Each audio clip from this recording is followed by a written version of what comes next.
में B1 B2 B3 हमने नहीं लिखा है। क्यों? तो बच्चों क्या हालचाल, आई होप आप लोग बढ़िया होंगे और अपने बोर्ड एग्जाम की तैयारी बढ़िया से कर रहे होंगे। आज हम लोग इस वीडियो में देखने वाले हैं संधारित्रों का संयोजन, कि संधारित्र जो होता है उसका संयोजन कैसे किया जाता है। दूसरी बात यह है, यदि आपको मालूम है कि संधारित्रों का संयोजन कितने प्रकार से होता है तो फटाफट कमेंट में लिख दीजिए कि सर संधारित्रों का संयोजन इतने प्रकार का होता है। और दूसरी बात, यदि आप इस चैनल पर पहली बार आए हैं तो प्लीज़ सब्सक्राइब कर दें और यदि वीडियो पसंद आ जाए तो लाइक कर दीजिएगा। यदि सब्सक्राइब करने से आपको कोई घाटा नहीं होता है तो ज़रूर सब्सक्राइब कीजिएगा। और अब हम लोग स्टार्ट करते हैं संधारित्रों का संयोजन। तो सबसे पहली बात हम लोग ये देखते हैं कि जो संधारित्रों का संयोजन होता है ये दो प्रकार से होता है। संधारित्रों का संयोजन दो प्रकार से, एक समांतर क्रम और दूसरा जो होता है वो श्रेणी क्रम होता है। एक एक करके हम लोग सबके बारे में देखेंगे कि श्रेणी क्रम और समांतर क्रम संयोजन क्या होता है। तो सबसे पहले थोड़ा सा पढ़िए, दो या दो से अधिक संधारित्रों का संयोजन निम्न दो प्रकार से किया जाता है। तो अब हम लोग पहला पढ़ेंगे समांतर क्रम संयोजन, कि जो समांतर क्रम संयोजन होता है वो किस प्रकार से होता है, बिल्कुल सरल भाषा में। सबसे पहली बात आपको ये बताना चाहते हैं कि समांतर क्रम संयोजन में हमने तीन संधारित्र को लिया है, तीन संधारित्र के प्लेटों को लिया है जिसका नाम है C1 C2 C3। यहाँ पर थोड़ा सा पानी का बूंद गिर गया था जिस वजह से थोड़ा सा प्रॉब्लम्स आ गया है, बाकी कोई फर्क नहीं पड़ेगा। और दूसरी बात, इन सभी संधारित्रों को एक बैटरी द्वारा जोड़ दिया गया है, या फिर कह सकते हो एक विद्युत धारा स्रोत से जोड़ दिया गया है। ठीक है, सबसे पहली बात यह है, समांतर क्रम कहने का मतलब ये होता है कि जो भी यहाँ से वोल्टेज जाता है वो समान भागों में विभाजित होके सभी को समान मिलता है, सभी संधारित्र को समान मिलता है, इसीलिए हम लोग कहते हैं समांतर क्रम संयोजन। तो हम लोग थोड़ा सा इसके बारे में पढ़ते हैं कि क्या है समांतर क्रम संयोजन। इस प्रकार के संयोजन में संधारित्र प्लेटों को समांतर क्रम में जोड़ा जाता है।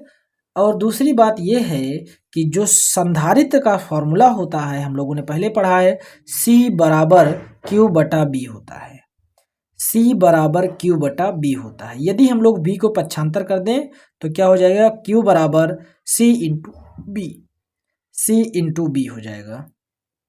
तो हम लोग अब इसी का यूज करते हुए इन संधारित्रों के सूत्र को प्रूफ करने वाले हैं कि संयोजन का जो समांतर क्रम का सूत्र होता है कैसे आता है। तो सबसे पहली बात हम लोग ये देखते हैं कि Q बराबर C इंटू B होता है। तो पहले वाले में हम लोग देखें तो पहले वाले में जो Q होगा वो किसके बराबर होगा, C1 इंटू जो विभव होगा C1 इंटू वोल्ट होगा जो, ठीक है। तो Q1 बराबर C इंटू V। ऐसे हम लोग दूसरे के लिए देखेंगे तो Q2 बराबर C2 इंटू B। ऐसे हम लोग तीसरे के लिए देखेंगे तो Q3 बराबर C3 इंटू B। अच्छा, एक बात आपको दिख रहा होगा कि सब में B1 B2 B3 हमने नहीं लिखा है। क्यों? क्योंकि वोल्टेज सब में समान है, और वोल्टेज जब समान होगा तो B1 B2 B3 लिखने का कोई फायदा नहीं है, तो हमने इसलिए B ही लिखा है। अब हम लोग देखते हैं कि संधारित्रों का संयोजन करने पर कुल आवेश जो हमको मिलता है वो कितना मिलता है। यानी कि हम क्या करेंगे, इन संधारित्रों को जोड़ दिए और जोड़ने के बाद में यह मान लेते हैं A और यह मान लेते हैं B, तो इसके बीच में जो आवेश होगा वो कितना होगा। तो उसके लिए हम लोग क्या करेंगे, इसको तीनों को जोड़ लेंगे, यानी कि हमारा जो Q होगा, आवेश होगा कुल, वो Q1 plus Q2 plus Q3 के बराबर होगा। और हम लोग ऊपर यहाँ से Q1 Q2 और Q3 का मान रख देंगे। तो यहाँ पर देखिए Q1 बराबर C1 इंटू C2 और Q2 बराबर हो गया C2 इंटू B और Q3 बराबर हो गया C3 इंटू B। तो यहाँ पर हमने इसका मान लिखा है, Q1 के जगह पर C1 इंटू B, Q2 के जगह पर C2 इंटू B और Q3 के जगह पर C3 इंटू B। ये तीनों को हमने जोड़ा तो एक चीज़ आपको दिख रहा होगा इन तीनों में कि V तीनों में ही है, तो B को हम ले सकते हैं कॉमन। तो कॉमन लेने के बाद में हम B को लिखे हैं, B बराबर, B को बाहर कर दिए तो C1 plus C2 plus C3, ठीक है। अब हम लोग क्या करते हैं, ये जो V है यहाँ पर गुणे में है, इसको यदि इस तरफ कर दिया जाए तो Q के बटे में हो जाएगा।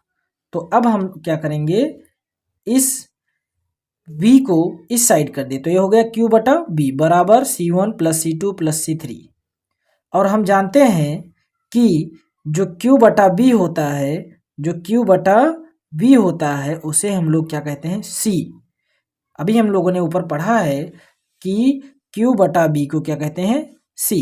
तो हम लोग Q बटा B की जगह पर क्या लिख देंगे, Q बटा B की जगह पर क्या लिखेंगे, C लिखेंगे। तो C बराबर हो जाएगा C1 plus C2 plus C3, और ये हमारा होता है समांतर क्रम का सूत्र। तो इसी तरह से हमको बोर्ड एग्जाम में लिखना है। और यदि ये वीडियो आपको पसंद आ गया हो तो लाइक कर दीजिए, और चैनल पर पहली बार आए हो तो फिर से एक बार कहेंगे कि अगर सब्सक्राइब नहीं किए तो सब्सक्राइब कर लीजिए। अब हम लोग पढ़ेंगे श्रेणी क्रम के बारे में कि श्रेणी क्रम संयोजन क्या होता है, श्रेणी क्रम संयोजन क्या होता है। देखो हम लोग का जब बोर्ड एग्जाम में आता है तो हमको दोनों लिखना होता है, तो इसलिए हम लोग समांतर क्रम जिस तरह से देखे हैं श्रेणी क्रम सेम टू सेम उसी तरह से देखेंगे।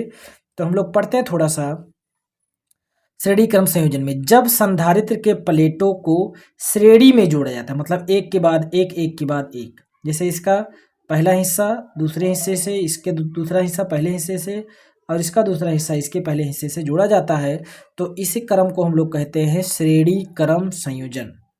तो जब संधारित्र प्लेटों को श्रेणी से एक के बाद एक जोड़ा जाता है तो श्रेणी क्रम संयोजन कहलाता है। Please like and subscribe. तो आगे हम लोग देखते हैं, फिर से वही हमारा फॉर्मूला है कि C बराबर होता है Q बटा B। हम लोगों ने अभी जस्ट समांतर क्रम में देखा है। यहाँ पर भी बैटरी लगाया गया है, इसका वोल्टेज V है। लेकिन एक बात हम लोग को ध्यान देना होगा, हम लोग जब पहले वाले उसमें देख रहे थे तो जो वोल्टेज था सभी वोल्टेज समान था, लेकिन यहाँ पर वोल्टेज समान होने वाला नहीं है। क्यों? क्योंकि यहाँ वोल्टेज B1 मिल रहा है, फिर यहाँ से कुछ घट जाएगा या बढ़ जाएगा तो B2 हो जाएगा, फिर यहाँ से घटने या बढ़ने पर B3 हो जाएगा। इसलिए हमारा वोल्टेज यहाँ पर समान होने वाला नहीं है।